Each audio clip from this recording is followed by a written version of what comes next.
Un saludo, mi nombre es Jonathan Bolívar, estudiante de Ingeniería de Sistemas de la UNAD, SECAP Zipaquirá. Para la materia de física electrónica vamos a dar respuesta a algunos temas, los cuales corresponden a periodo de la señal de corriente alterna, frecuencia de señal de corriente alterna, fase, amplitud, calor producido por la corriente alterna y una pregunta orientadora. Este es mi documento y vamos a dar inicio con los temas. Entonces, el primero, el periodo de la señal alterna, de la corriente alterna. ¿Qué se considera como periodo? Es el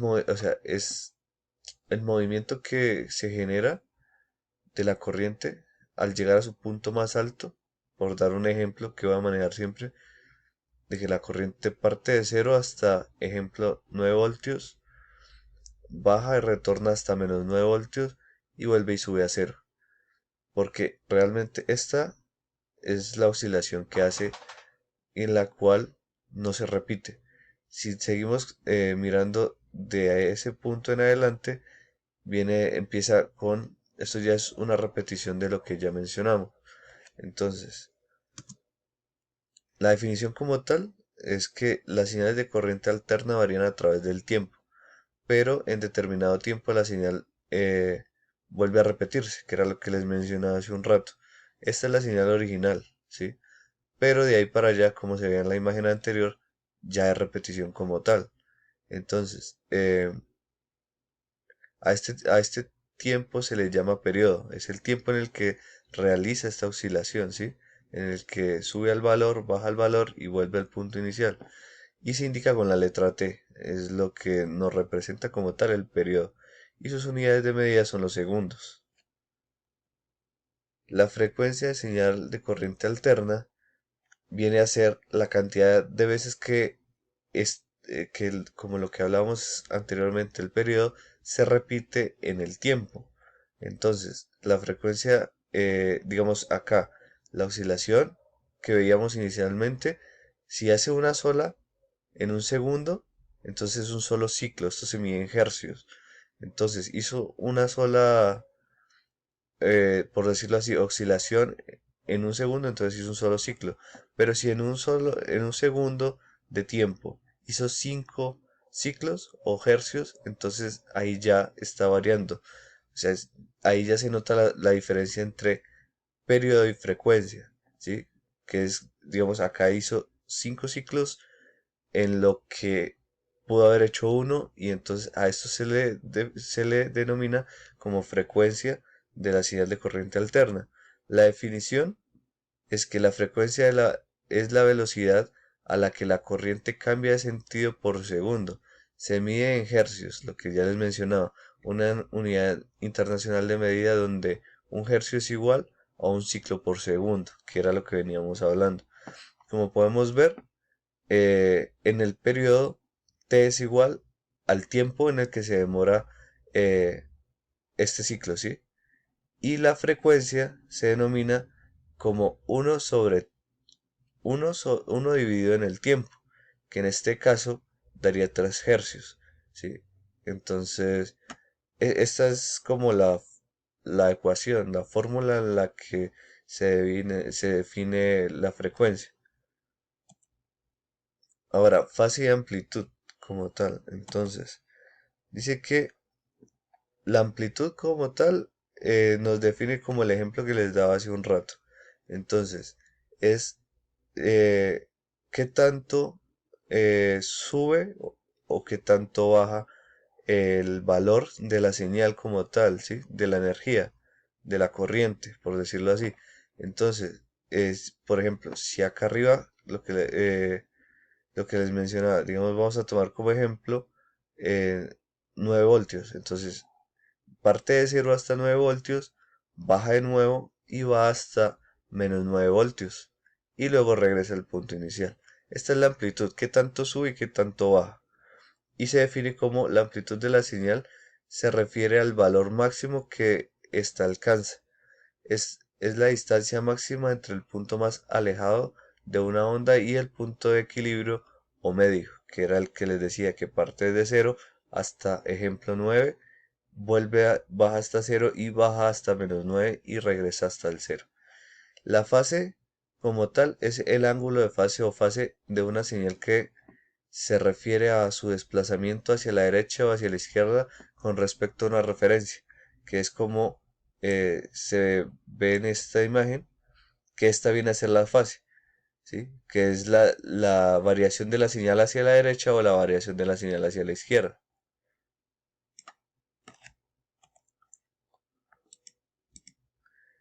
El calor producido por la corriente alterna. Entonces, la definición como tal es que se conoce como el efecto Joule, ¿sí? Al fenómeno irreversible por el cual si en un conductor circula corriente eléctrica, ¿sí? Entonces, ¿qué nos quiere decir? Ya sigo con la explicación, con el concepto. Que es al pasar electrones por un conductor, sea conductor, semiconductor, cualquiera de los de material que permita el paso de la energía, por más que sea conductor, siempre va a generar fricción con el propio material, el paso de la energía. Y eso genera como tal calor, o sea, hace que parte de la energía se pierda, o no se pierde, se transforma en calor. Entonces, eso es lo que hace que se genere el calor a través de la corriente alterna. Entonces, para seguir con la definición, parte de la energía, como les mencionaba, de la energía cinética de los electrones se transforma en calor debido a los constantes choques que sufre con los átomos del material. Si es material conductor, pierde menos energía. Eso quiere decir que se genera menos calor. Pero si es un material semiconductor, entonces hay mayor fricción y se genera mayor calor. Entonces se pierde más energía. ¿Qué es lo que se busca cuando se requiere transferir energía? Dependiendo, digamos, si solo quieres transferir energía de un punto a otro, entonces la idea es usar un material conductor que simplemente cumpla con la función de llevar energía de un punto a otro sin que genere tanto calor para que no se pierda esta energía. O sea, que se pierda sin ningún uso, ¿sí? Se transforma en calor, pero en ese punto no se necesita para que genere calor, que sería como lo que sí se usa para, digamos, los elementos de calefacción. En eso sí se requiere que genere un calor, pero si solo se necesita para transferir energía de un punto a otro, que genere tanto calor es una pérdida excesiva de energía y pues no sirve de esa manera. Eh, Conductor por el que circula, elevando la temperatura del mismo, como ya lo mencionaba. La fórmula es Joules, que también podría ser energía igual a la corriente elevada al cuadrado por la resistencia, que es la que hace el material, por el tiempo. Esta sería la explicación del calor producido por la corriente alterna. La pregunta orientadora nos dice que define el concepto de electrón libre y su importancia para la conducción eléctrica. La definición como tal dice, cuando se aplica una fuerza electromotriz en un electrón y éste abandona un átomo, se le denomina electrón libre. Son solamente las capas externas fuentes de los electrones libres, ya que las órbitas interiores están fuertemente ligadas al núcleo. ¿Qué nos quiere decir esto? Lo uni- eh, Todos sabemos de que está compuesto un átomo.